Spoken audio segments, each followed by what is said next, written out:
So I recently received a YouTube comment from someone who noticed some of the hate comments I get on my videos, and they were like, Donnie, how do you, like, I'm so sorry that you deal with this. How do you deal with hate comments all the time?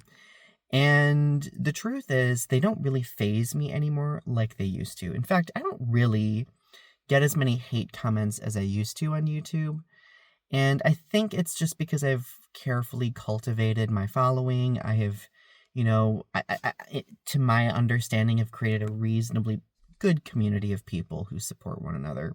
But, hate comments come in every now and then. I often will get hate comments from people in the Godzilla fandom. I've talked about that at length, though. But I've gotten to this point in my life, and this person, mind you, was like just, I think, wanting to know how or why I just kind of like dismiss the hate.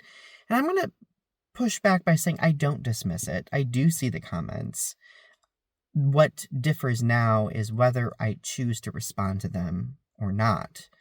And don't get me wrong, I can be a petty person. Sometimes I really do like getting into an argument with a troll, with a bigot and winning, because part of me, is immature sometimes, a flawed human being that likes to win an argument and be like, well, there you go. But another part of me has realized that does take an expenditure of bandwidth. And I think they're kind of like the video I posted recently talking about like our bandwidth. I think that when it comes to responding to hateful comments, we need to expend that bandwidth reasonably so we can leave energy for other things.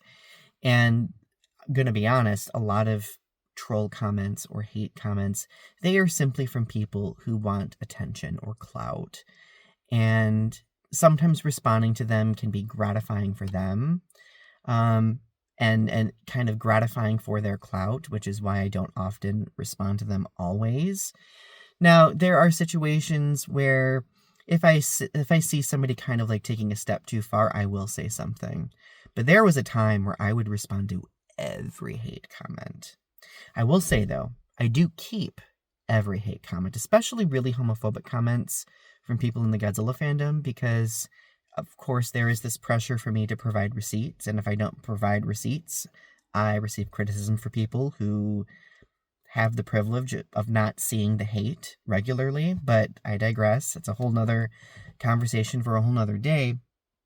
But to add one other thing, what has really allowed me to step back and not respond to hate constantly would be the realization that a lot of these people who are trolls or haters, they act out from a deep well of insecurity that they feel the need to project on other people.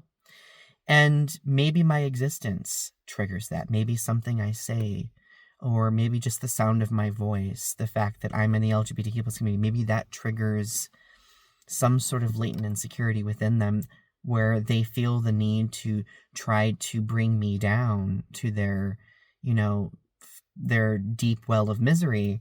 Not that this excuses them, mind you, but it's given me the volition to not always have to respond, because I know that what they're doing is they're just trying to perpetuate misery. And sometimes responding to it, I continue to perpetuate that misery as well. But if I selectively do so, then I can make a point, maybe an educational point. Or if I choose not to respond to them, they'll just move on, right? So I guess if there's any advice that I have for people when it comes to navigating haters, it's trust your judgment, okay? If the hate comment that you receive is just a waste of your time and you don't want to respond to it, delete it and block that person. All right? There is such an empowering quality in being able to delete and block someone when they are being a genuinely terrible human being.